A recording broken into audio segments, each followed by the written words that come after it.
I've thought long and hard about how I want to deliver this information to you. How do I keep you entertained? How do I keep you watching?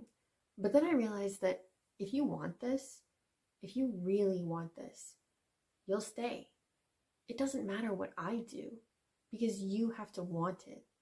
So if you're still here, then let's get started.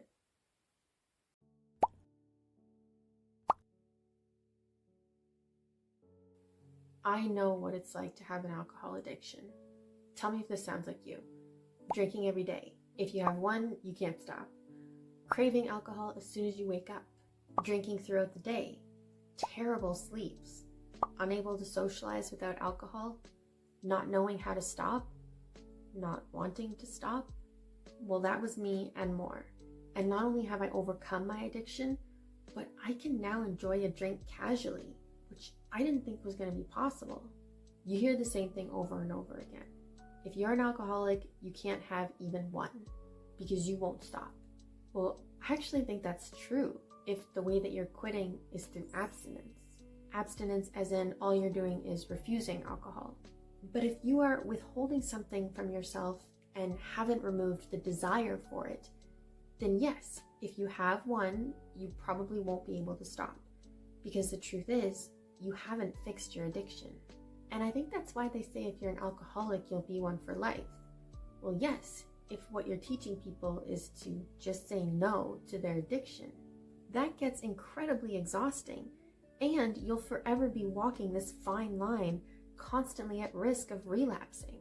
And I'm not saying that the route I took wasn't exhausting, because it was.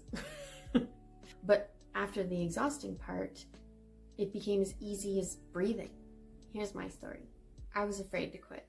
I tried moderation and failed, and then tried it again and failed again. For years, my alcohol consumption was at about 50 to 60 drinks a week, and honestly, I think that estimate is a little low. Most of my weeks now are alcohol-free.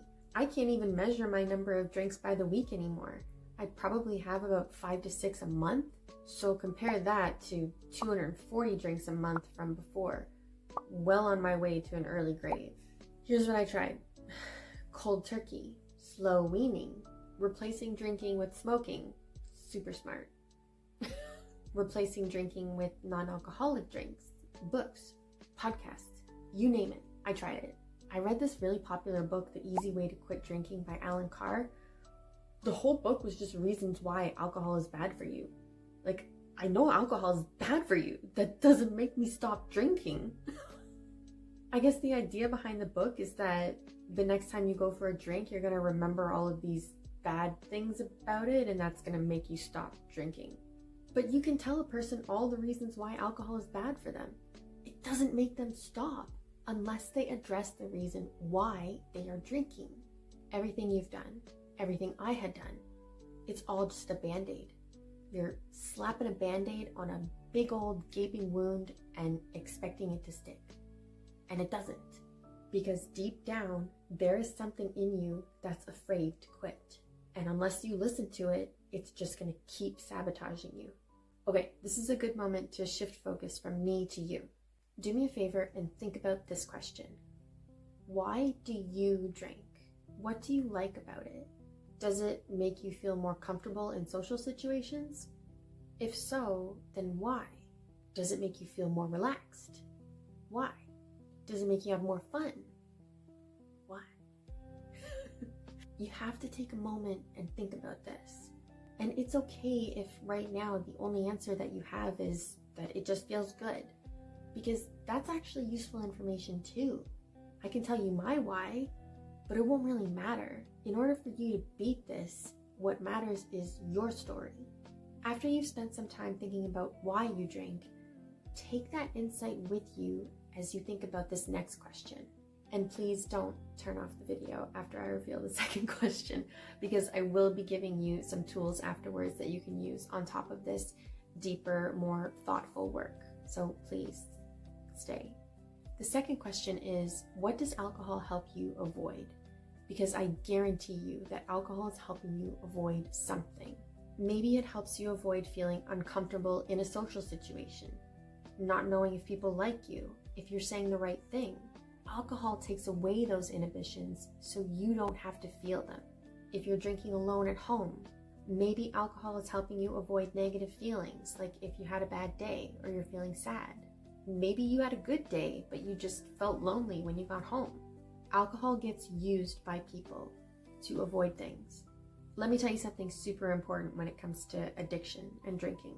There are 6 base human emotions: sadness, fear, anger, joy, surprise, disgust.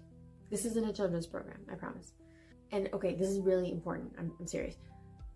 We are raised by society and culture to believe that there are positive emotions and negative emotions. We all think that sadness, anger, fear, disgust, that these are negative emotions. Joy is positive, and then surprise can be either one. Take a second to notice that only one of these emotions is what we consider to be positive. Just one. So only 1/6 of our emotional lives is positive? Well, what if I told you that there's no such thing as positive or negative emotions? And you could say, but Jane, I don't like how it feels to be sad or scared or angry. And I would say, I know you don't, because the world that you grew up in told you that those weren't good emotions to feel. But what if they were just emotions? Not good or bad. They just are. Okay, what does every human in the world want? You can say it. I know you know it. Just say it. To be happy, right?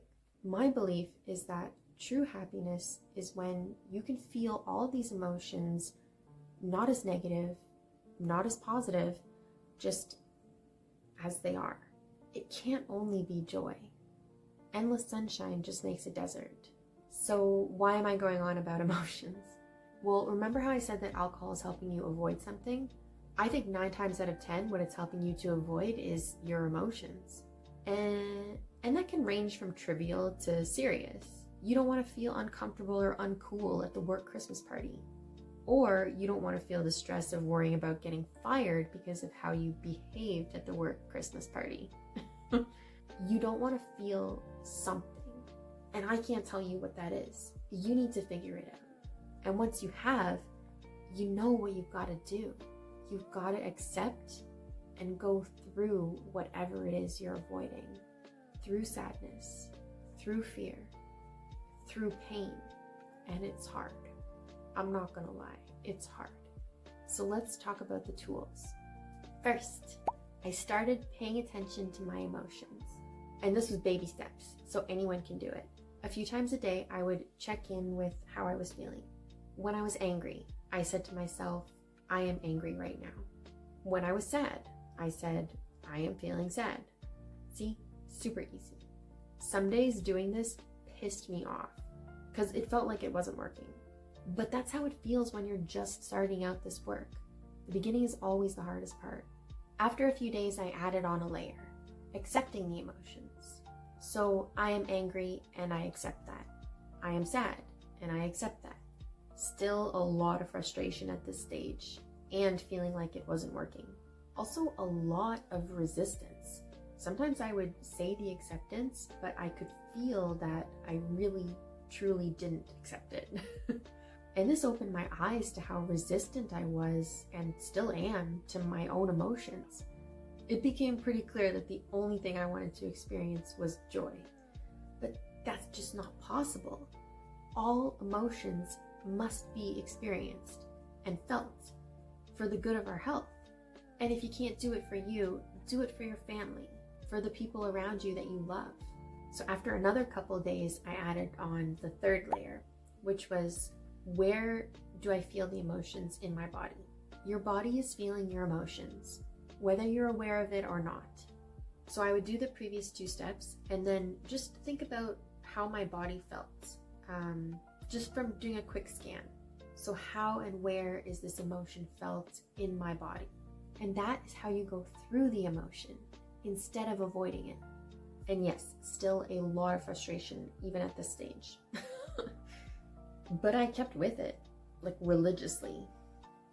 I also meditated for 10 minutes a day, and I would do gentle movements for 10 minutes a day. And by gentle movements, I mean yoga or Tai Chi, something that was calming for the nervous system. Oftentimes a workout is not calming, it's strenuous and it gets you amped up. But slow, gentle movements, very soothing for your mind and body. Here's what happened after I did that for 2 weeks. I hit a really bad low point. Just wait. I got crazy angry for 3 days straight. Like it wouldn't stop. Just red hot anger that would not go away. And after 3 days of it, I was so exhausted that I just really gave up fighting it. I said, fuck it, I'm angry, and people are just gonna have to deal with that. And I fully surrendered, probably for the first time in my entire life. And when that happened, something in me just switched, and I have not desired alcohol since. And now I don't like to drink because it makes it harder to hear what my body is telling me. When you start to accept your emotions and actually feel them, you don't need to numb them anymore because you're comfortable going through them.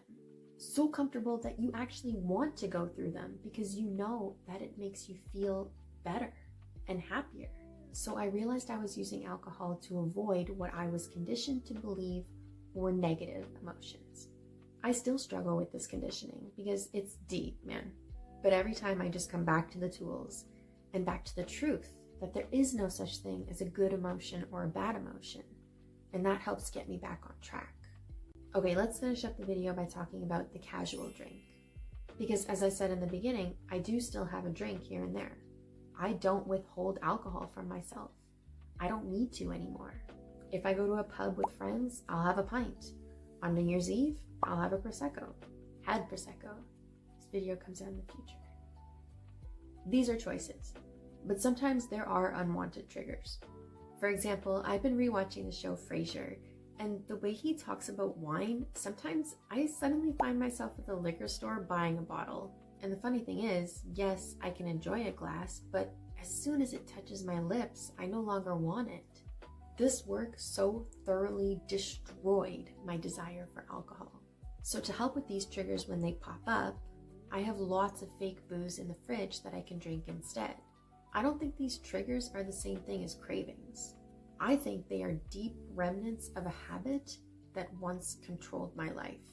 Having the fake drinks is more about fulfilling the ritual, not satisfying a craving. And now whenever I drink, I can see how much it limits me from being able to hear my emotions.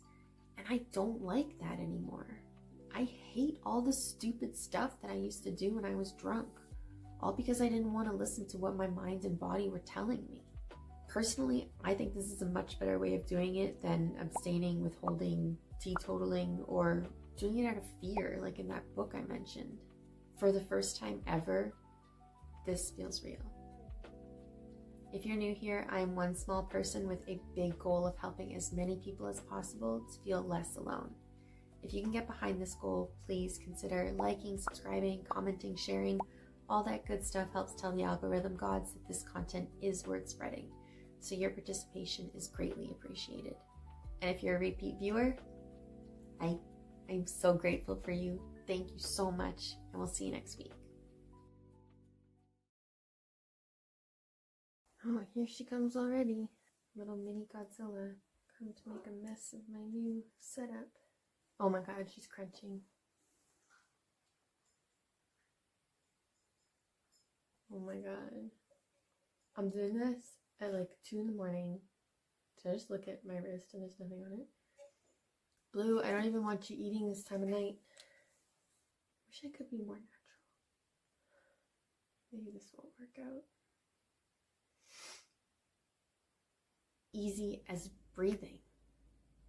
Did my mouth just like squish? I hate to squish. The light keeps like playing tricks with me and I'm like freaking out.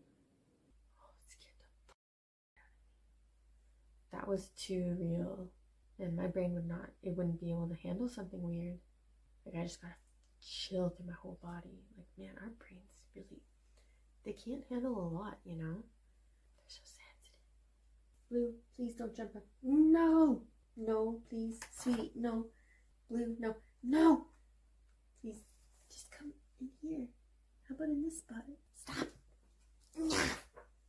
Stop. No. You little Godzilla King Kong menace. It's like why is there just cat hair everywhere? Oh yeah, because I have 3 cats. I don't have my microphone on.